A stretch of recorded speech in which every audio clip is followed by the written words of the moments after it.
Cada vez que yo me acuerdo de Marta, ¿saben qué? Pucha, cómo duele, caramba.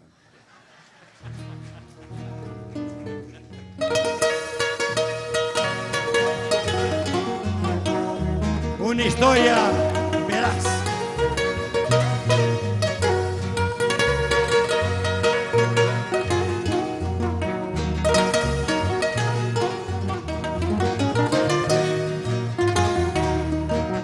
Hermano del alma, quiero hablar contigo.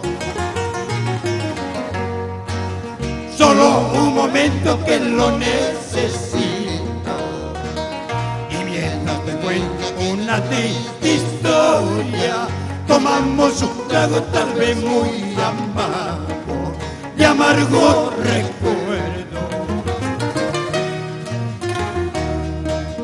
¿Te acuerdas, hermano? ¿Te acuerdas de Marta? Era la más linda de todito el barrio. 10 años con él viviendo la vida.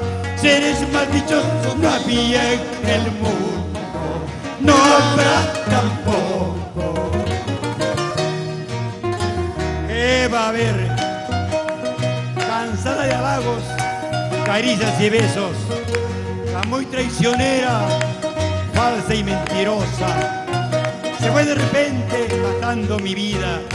Por eso esta pena, por ella estos tragos.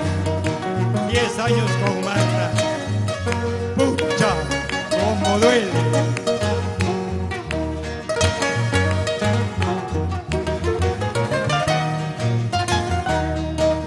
Te juro, hermano, al lado de Marta.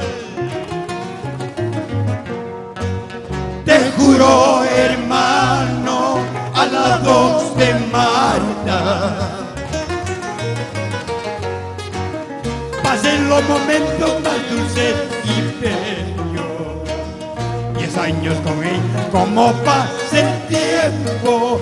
Hoy día no hay nada, hoy día no hay nada. Pucha, cómo duele.